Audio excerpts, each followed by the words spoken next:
In this section, we are going to cover how to change the flow of the code in Python. For example, imagine you have some code that you only want to run if a certain value is true. Or maybe you want to repeat, i.e. loop a code as long as the condition is true. Finally, maybe you want to run some code for every entry inside of a container, like a list or a tuple. For all of that, we are going to cover some logic in this video. And the most important thing we have to learn about is a Boolean value. This is a new data type that can only be true or false. There's no other value possible. The easiest way to create it is with comparison operators, like equal to, smaller than, or greater than. Notice for this one, we are using two equal signs to check for equality, since a single equal sign assigns a value to a variable. Let's play around with all of that first of all, just to have some basic idea of what's going on. Once again, we are back in the code, and I want to create a new Python file. Let's call it flow.py. Then I can go into full screen again, and now I want to create a basic Boolean value. The easiest way of doing that is I want to print some kind of comparison.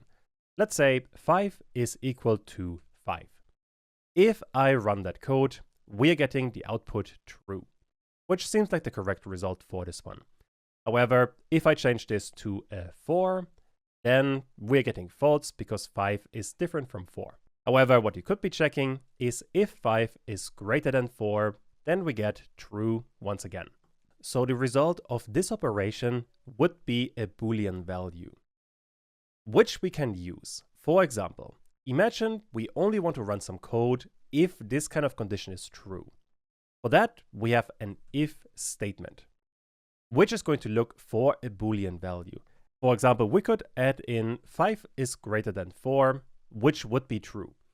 And now pay close attention. If I press enter, Python indents the line by one tab. And this is really important.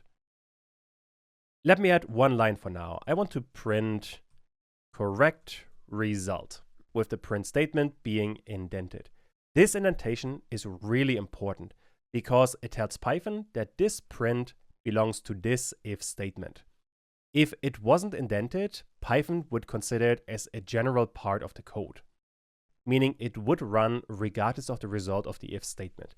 As a matter of fact, let me add another print statement that is not indented. So print, let's say test.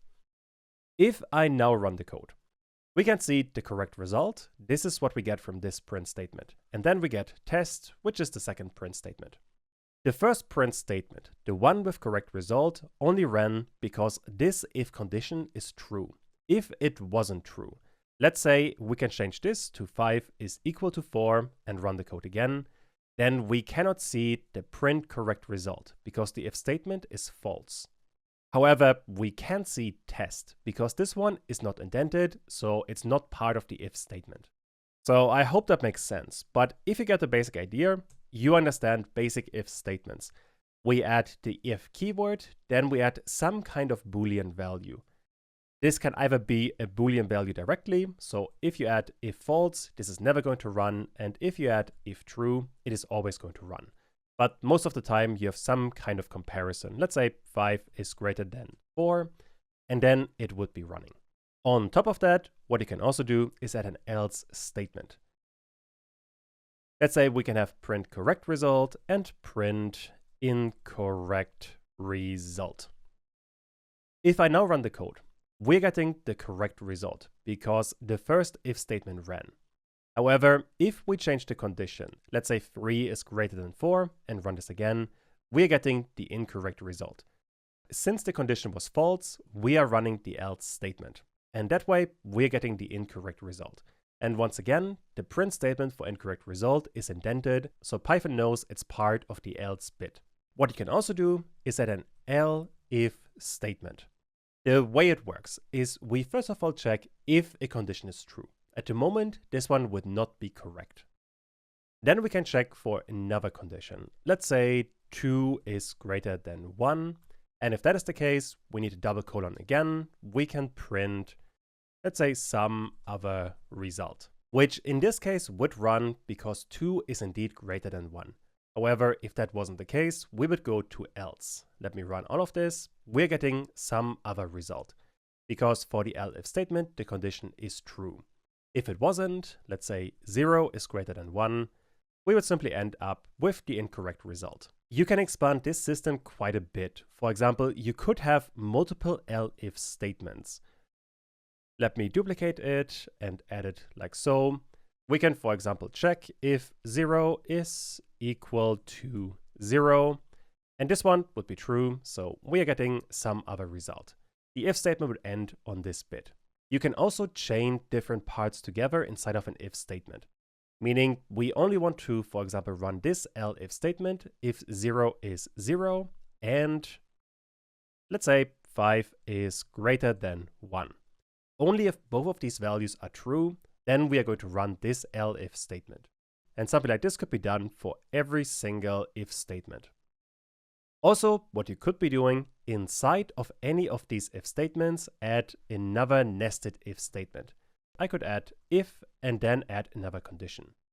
And you can be quite fancy with your conditions. For example, what you could be checking is the length of some list with 1, 2, and 3. If that list is greater than 2, then we want to do something else. Let's say print list is long enough. And now if I run the code again, we get some other result because this condition and this condition is correct. So we are printing this bit, and then we are running the other if statement, and we are getting to this print statement. I think the logic for all of this is fairly straightforward. There isn't that much to it. The main thing you have to understand is that you always need an if statement, then a condition, and then you want to indent whatever code you want to run by one tab. The code you can add is basically whatever you want. Could even be another if statement, or some function, or method, or list, or dictionary, literally whatever you want. Python is super flexible. And well, with that, we have if. That is basically all you have to know about them. Next up, we have a while loop. This one is going to run a code as long as a certain condition is true. And to work with all of that, I am going to comment out all the things we have done for the if statement. For example, what we could be doing is, first of all, I want to have some kind of counter, which is starting at 0. And then I'm going to use the while keyword. This one, like if, wants to have some kind of condition. For example, let's say that the counter is smaller than 10. Or to use a comparison we haven't used yet, smaller or equal to 10. If that is the case, we want to print, let's say we want to print the counter. And after that, we want to increase the counter by 1. And now, if I run this again, we are getting numbers from 0 all the way to 10, and then the while loop stops. We are checking this condition, and as long as counter is below or equal to 10, we are running the code inside of it, which is going to print the number and then increase counter by 1, which is going to run 10 times from 0 all the way to 10, and then it stops. Or rather, we go to the line after the while loop. And there we can print while loop has finished. Now let me print it again, and we get at the end while loop has finished. Once again, the indentation is really important. This print statement and this counter are part of the while loop because of the indentation. Indenting things in Python is fundamental. That way you know a line of code belongs to an if statement, a while loop, or later to something like a function or a class. Also, what you could be doing in there is add an if statement. So if counter is equal to 5, then I want to print, I don't know, counter is 5. If I now run this again, we can see on number 5, counter is 5. And if I had spelled this correctly, this would also look much better. But anyway, you know it's working perfectly well. And that is basically all you have to know about while loops. They are honestly not that common in Python. Also, you really want to be careful with them, because if you mess up, this while loop is going to run forever and might crash your code. For example, if you forgot to add this counter plus 1, let me comment it out actually. And now run the code. It is going to run forever. We're getting a 0 eternally. We are never going to reach this print statement or any code we had after this while loop. If you ever ended up in an infinite loading screen, this is what might have happened. So be careful when you're using while loops. you always want to have some kind of escape condition, which in our case is the counter plus equal 1. But that's about it. While loops aren't that complicated. Finally, we have a for loop. A for loop is similar to a while loop, except that this one is only working for every single entry of some kind of container. Let me create a test list, which is going to be a list with 1, 2, 3, 4, and 5. The way a for loop works is with the for keyword, and then we need a certain kind of name. Let me for now say for x in test list. What is going to happen is that Python is going to go through every single item inside of the test list, meaning 1, 2, 3, and so on in our case. And then on every single loop, it is going to store that value inside of this x, or whatever you name the value. Basically, we are creating a variable for the duration of this for loop and storing the current item we are looking at inside of this variable. That way, we can easily use it inside of this for loop. For example, we can print x. If I run the code now, we are getting the values from 1 to 5, exactly what I have specified inside of the list. Also, if you are only seeing zeros in the terminal, then the while loop is still running for you. To end that one, simply press on the trash can symbol. That way you are ending the code, and then run everything again. It should work just fine. Cool, but in our case, we have a simple for loop, where we can execute some code for every single item inside of any kind of container. This is going to work with a list, a tuple, a set, and a dictionary. In fact, let me create a set really quick with 1, 2, 3, and 3. And once again, we're getting the values from 1 to 3. Remember, a set ignores any duplicate values. Then we can have a tuple with 1, 2, 3, and 3. And then we're getting all of those values. And if we have a dictionary with a couple of key value pairs, let's say 1 and 2, then we have 3 and 4, and we have 5 and 6. If I now run it, we only get 1, 3, and 5, which are all of the keys of the dictionary, which is not necessarily what you want to get. For that, inside of a for loop, especially for a dictionary, you have a couple of methods that are super useful. Those would be keys, and don't forget to call this one, and this one would only return the keys of the dictionary, meaning if I run this again, we're getting the same outcome, because this is the default value. However, what you can be doing is values. That way, you're getting only the values. And on top of that, there's one more method called items, and this one is returning both, meaning we're getting a tuple with the key value pairs. And then we have access to the entirety of the dictionary inside of one for loop. But other than that, you can still run whatever code you want inside of the for loop. In that regard, it's very similar compared to while or if, so not that much new stuff to learn. For example, what you could be doing, for this x, you could use indexing, where we only want to get the first item, then I can print this again, and now we are back to only getting the keys of the dictionary. I suppose there's one more thing that you do want to be aware of with a for loop. And that is that at the moment, we are always getting a key value pair inside of a tuple, meaning we have a tuple with always 2 items. Since this is a bit annoying to work with a single variable, Python has a nice feature, where if you know the length of the tuples you're getting returned, or more generally, if you have any kind of data structure where you know the amount of items inside of the container, then you can unpack the items right away. So in my case, I know I always get a key and a value, K and V for short. I can unpack both of them right away inside of the for loop. That way, inside of the loop, I can get access to the values much more easily. I can print K and V, and the result would be that I have access to the values individually. Especially for more complex for loops, this kind of system can be really handy to work with. But alright, with that, we have the 3 major tools that you can use to control the flow of the code. And also you can combine them. Now, before we go to an exercise, there's one more really important concept that I want to cover. So far, we only use the basic comparison operators. But in Python, you have another concept, which is called truthy or falsy, which are the result of an automatic conversion of any data type to a Boolean. So what does that mean? Well, basically in Python, every empty container, every string without a letter, and every zero is going to evaluate to false. Everything else is going to be truthy. If you add a zero into an if statement, Python needs to figure out what it's going to do. And for that, we have truthy and falsy, where a zero inside of an if statement is going to be a false value, or it's going to be the equivalent of a false value. Let's play around with that really quick.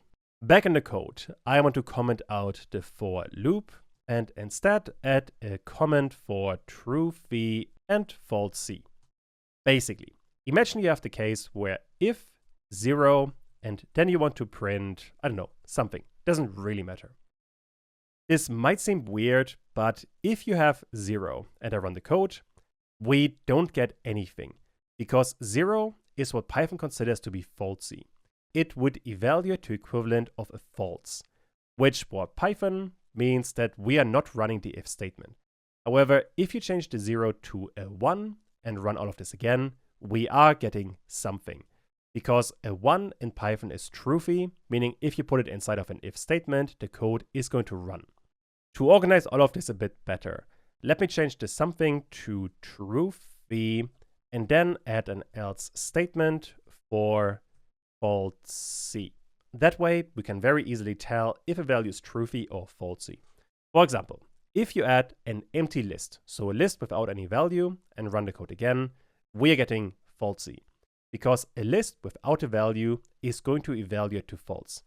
However, if you add any kind of value, let's say a 1, then we are getting truthy, because any kind of container with any value is going to be truthy.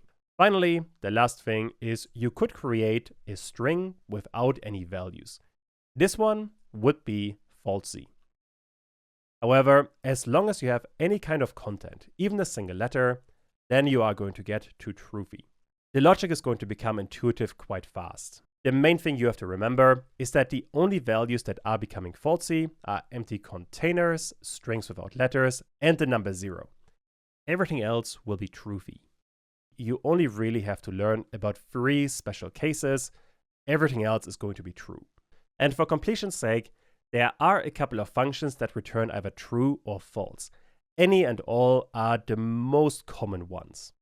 Both of those want to have some kind of container as an argument. And if all of the values, for example for the all function, are true or at the very least truthy, then it is going to return true as a result. For the any function, it is going to return true if any value inside of the container is a true or truthy value. Those are ultimately fairly simple functions, so I don't think we have to practice them. Instead, I want to do an exercise. I want you guys to create a list with the values from 1 to 5, and then run some code for every single item of this list. If the value is 2, then print the value 2. If it is not, then print the value is not 2. Finally, if the value is 5, run a while loop to print last item 6 times. Pause the video now and try to figure this one out. Back in the code, I want to comment out the truthy and falsy bit and instead add an exercise part. For this one, first of all, we will need an exercise list. 1, 2, 3, 4, and 5, and that's all we need. This could also be a tuple, and I realized on the slide I have used parentheses instead of square brackets. But the difference isn't going to matter. Next up, I want to create a for loop. Let's say for x in exercise list. And then I can print the x value, and now if I run the code, we're getting the values from 1 to 5. That's a really good start. After that, in the indentation of the for loop, I want to check if x is equal to 2, and if that is the case, I want to print the value is 2. However, if that is not the case, else I want to print the value is not 2. Let's run this one again, and we get the value is not 2, the value is 2, and that is only happening if the value is indeed 2, and other than that, we get the same outcome, which is the else statement. Finally, we have to create a while loop to print last item 6 times. For that, we will need the while keyword, along with some kind of condition.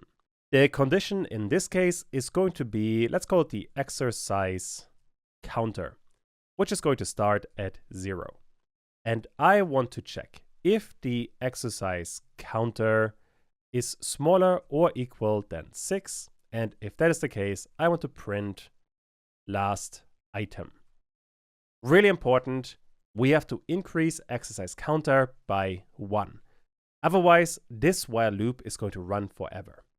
And now, if we're running all of this again, we are getting something weird. We start with the value is not 2, which is this if statement. After that, we get last item a couple of times. And after that, we get the value is 2, and then the value is not 2 multiple times. We never see last item again. So what happened here? And once you think about it, it actually makes a lot of sense. We start with the for loop, and then on the first for loop, we have x being 1, so we are printing the value is not 2. This is what we have seen if I go up a bit on this line. After that, we are running the while loop, where we are checking if the exercise counter is smaller than 6. If that is the case, we are printing last item, and then increasing the counter by 1 on every single run of the while loop.